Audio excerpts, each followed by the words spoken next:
한 주간도 하나님의 은혜 가운데서 평안하셨습니까?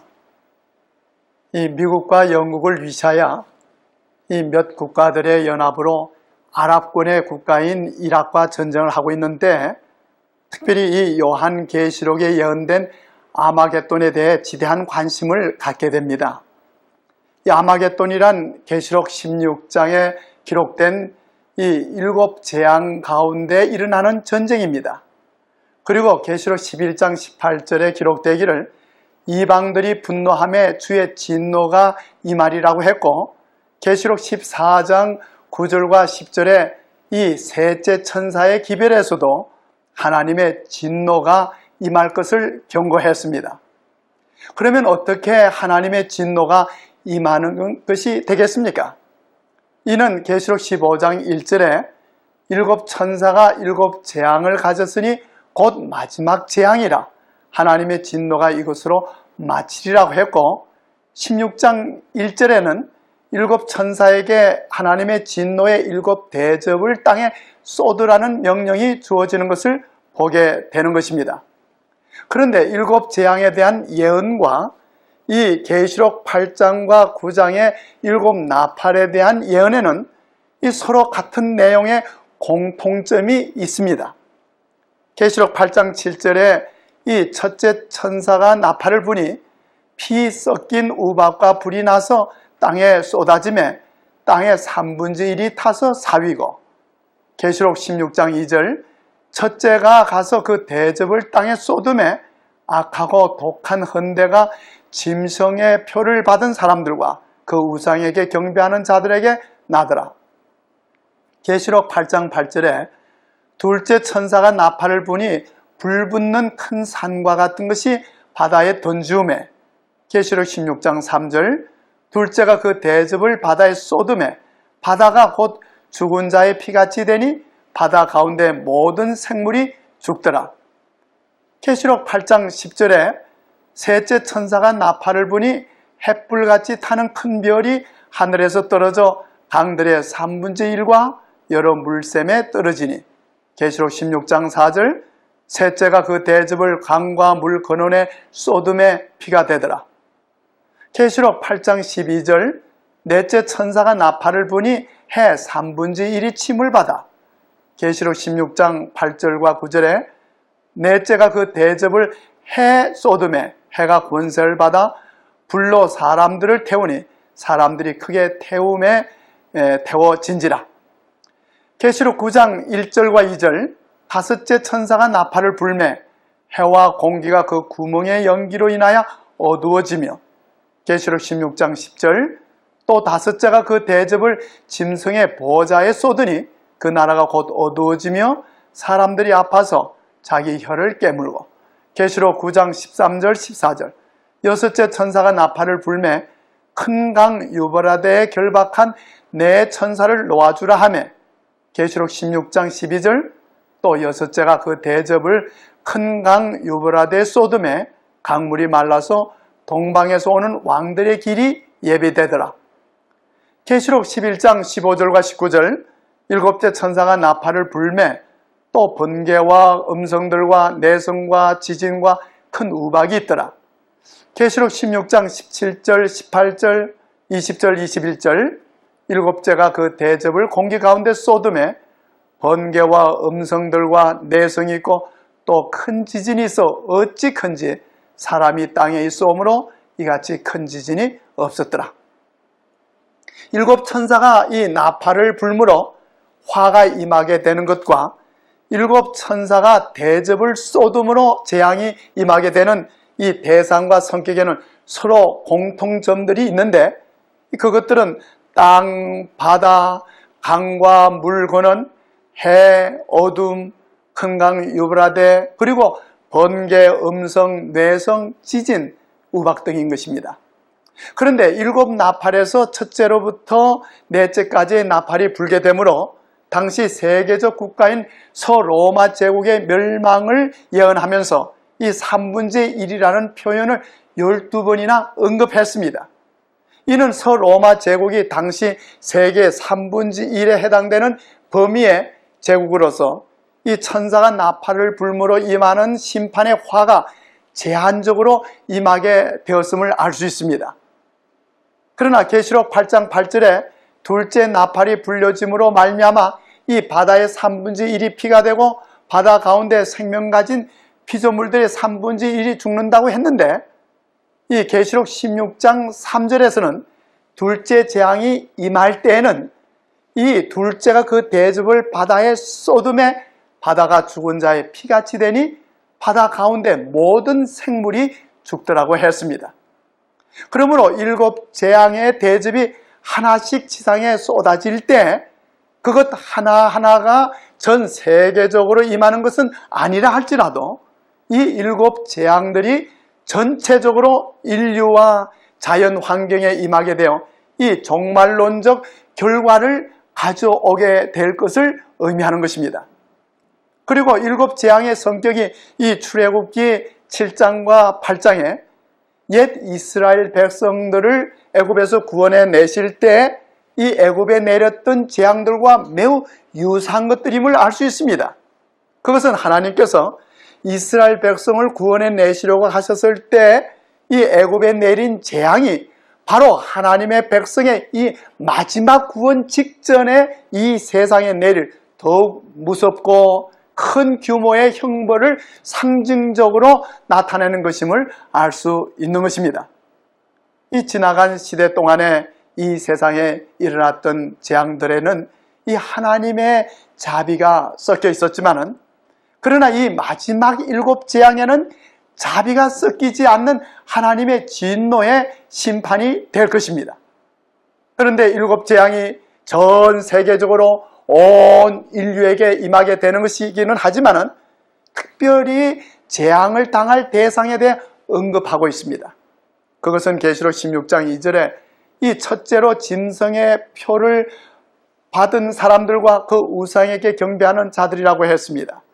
짐승의 표를 받는 것과 이 우상에게 경배하는 것은 계시록 14장의 세 천사의 기별 가운데 이 셋째 천사의 기별로서 계시록 14장 9절과 10절에 또 다른 천사 곧 셋째가 그 뒤를 따라 큰 음성으로 가로되 만일 누구든지 짐승과 그의 우상에게 경배하고 이마에나 손에 표를 받으면 그도 하나님의 진노의 포도주를 마시게 되리라고 했습니다. 여기에 짐승이란 계시록 13장의 예언에 나타난 두 짐승을 말하고 있는 것입니다. 계시록 13장에 나타난 그 첫째 짐승은 계시록 13장 1절과 3절과 4절에 이 바다에서 나온 짐승으로서 그의 머리 하나가 상하여 죽게 된 것 같더니 그 죽게 되었던 상처가 나오매 온 땅이 이상히 여겨 짐승을 따르게 되는 짐승이라고 했습니다. 12절에 이 땅과 땅에 거하는 자들로 처음 짐승에게 경배하게 하니 곧 죽게 되었던 상처가 나은 자라고 했고, 14절에는 땅에 거하는 자들을 미혹하며 땅에 거하는 자들에게 이르기를 칼에 상하였다가 살아난 짐승을 위하여 우상을 만들라는 것입니다. 다음으로 이 두 번째 짐승은 계시록 13장 11절에 내가 또 보매 또 다른 짐승이 땅에서 올라오니 새끼양같이 두 뿔이 있고 용처럼 말하는 짐승인 것입니다.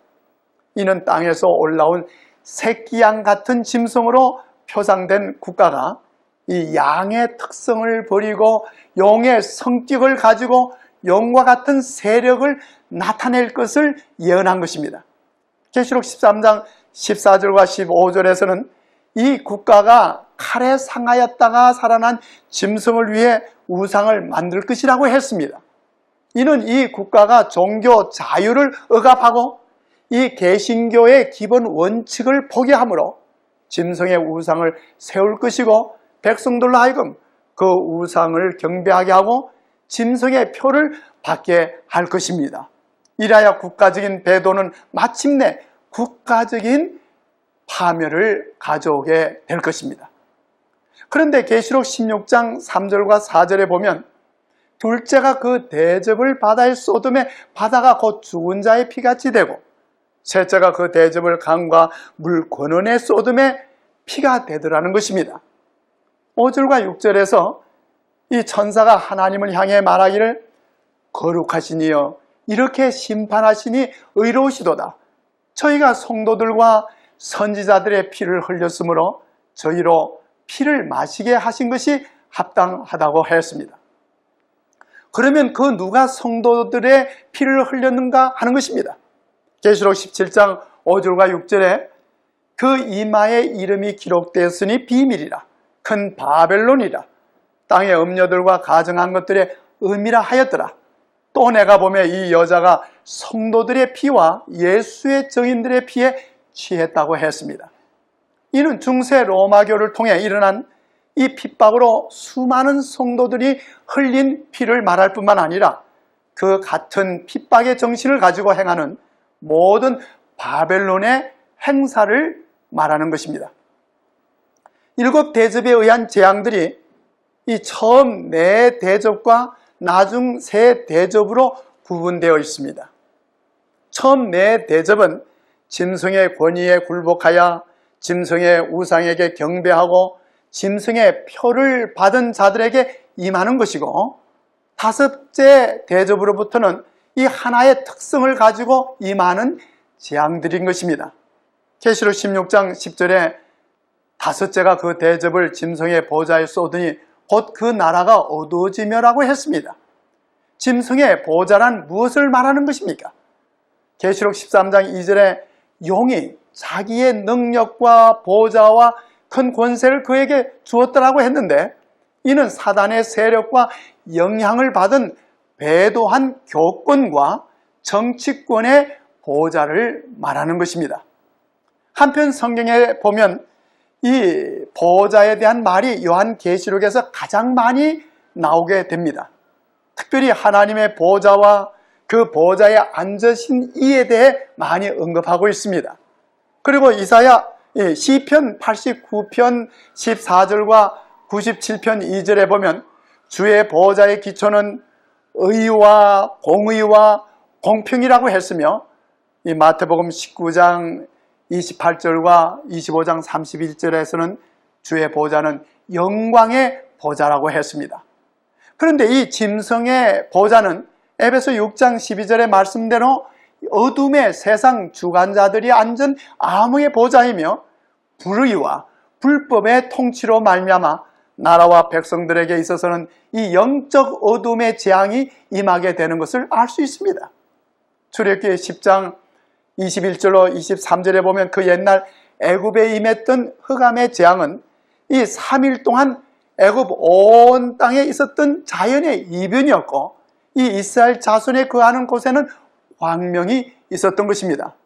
그러나 계시록에 예언된 이 재앙의 대접을 짐승의 보좌에 쏟으니 그 나라가 곧 어두워진다는 것은 자연적인 어둠뿐만 아니라 영적인 어둠도 포함하고 있는 것입니다.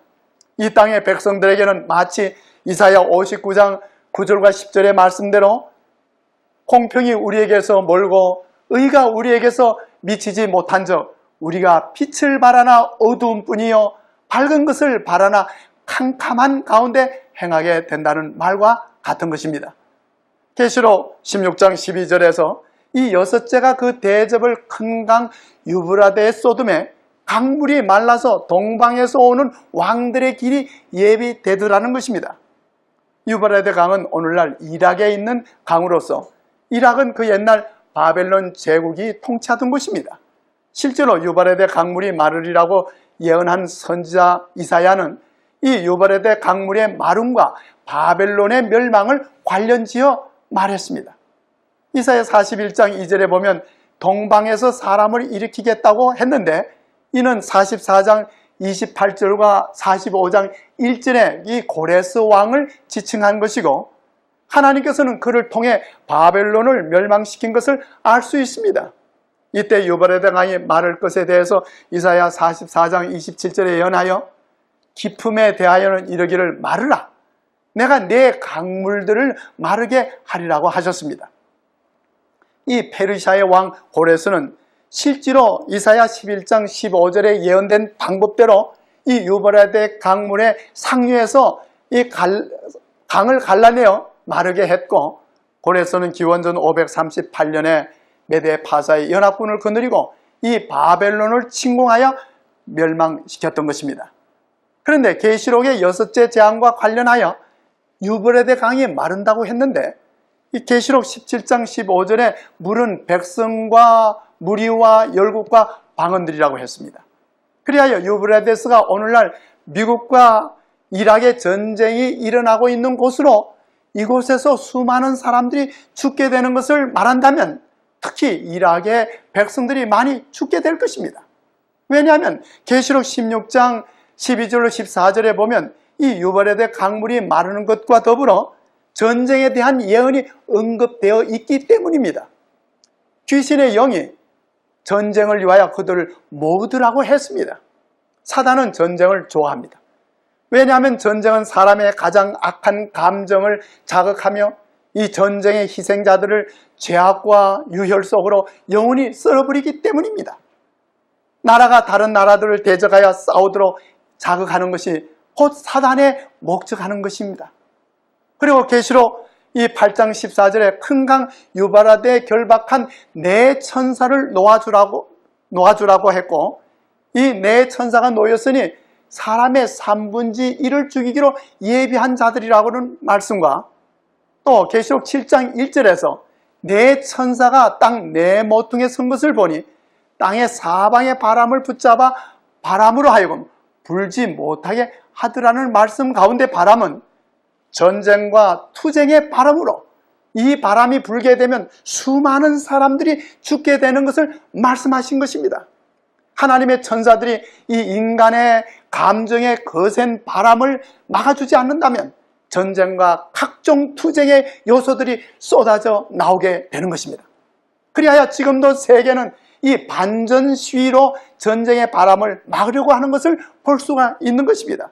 그러나 사단은 이 땅의 백성들로 하여금 최후의 큰 환난 가운데 빠뜨리려고 하고 있는 것입니다. 한편 바벨론이나 이 유브라데를 상징적으로 해석하면 이 바벨론은 영적으로 배도한 세계적 교권을 말하는 것입니다. 그리고 옛 바벨론의 번영이 이 유브라데 강에 의존되었듯이 강물이 마른다는 것은 마침내 그 교권의 세력이 약해지게 됨을 뜻하는 것입니다. 그리하여 영적 바벨론의 멸망을 계시록 이 18장에서 예언했고 18장 15절에는 바벨론을 인하여 치부한 이 상품의 상고들도 그 고난을 무서워하여 멀리 서서 울고 애통하리라고 했습니다. 이는 하나님의 심판으로 말미암아 종말론적으로 일어나게 되는 결과가 되는 것을 말하는 것입니다. 그리고 계시록 16장 14절과 16절에 강물이 말라서 동방에서 오는 왕들의 길이 예비되더라고 했고 새 영이 히브리 음으로 아마겟돈이라 하는 곳으로 왕들을 모으리라고 했습니다. 이 아마겟돈이라는 헬라의 낱말이 이 요한계시록에서 처음으로 쓰여졌습니다. 이 아마겟돈이라는 낱말이 히브리어로는 할 무게또 곧 무기또의 산이라는 말인 것입니다. 그런데 이곳은 앞서 말한 유브라데스와는 전혀 다른 장소에 있는 것입니다. 이곳은 고대 이스라엘 백성들이 이방 족속들과 더불어 자주 전쟁을 했던 곳으로서 사사기 5장 19절에 보면 열왕이 와서 싸울 때 가나안 열왕이 무기또 물가 다낙에서 싸웠다는 기록이 있습니다. 그리하여 무기또는 이스라엘 백성이 사사 드보라를 앞세워 가나안 족속과의 싸움에서 대승리를 거둔 곳이었습니다. 이 계시록에 예언된 마지막 전쟁은 이 지구상의 나라들의 전쟁이 아니라 영적인 투쟁인 것입니다. 새 영이 히브리 음으로 아마겟돈이라는 곳으로 왕들을 모으라고 했는데 계시록 16장 13절과 14절에 보면 이 새 더러운 영이 용의 입과 짐승의 입과 거짓 선지자의 입에서 나왔다고 했고 이 영들이 이적을 행하여 온 천하 임금들에게 가서 하나님 곧 전능하신 이의 큰 날에 전쟁을 위하여 그들을 모으라고 했습니다. 이는 종교계의 연합으로 이루어지고 그곳에 강신술이 합세되어 하나님의 큰 날에 있을 전쟁을 위해 온 천하 임금들을 모으되 아마겟돈이라 하는 곳으로 왕들을 모으더라는 것은 결코 지형적인 것을 말하는 것이 아닙니다. 계시록 19장 19절에 보면 또 내가 보매 그 짐승과 땅의 임금들과 그 군대들이 모여 그 말탄 자와 그의 군대로 더불어 전쟁을 일으킨다고 했습니다. 그러므로 이는 이 지구 역사의 마지막 전쟁은 통합된 종교계와 땅의 왕들 곧 정치적 세력이 연합하여 하나님의 마지막 남은 백성들과 최후의 선악의 전쟁을 일으킬 것이라는 것을 예언한 말씀인 것입니다.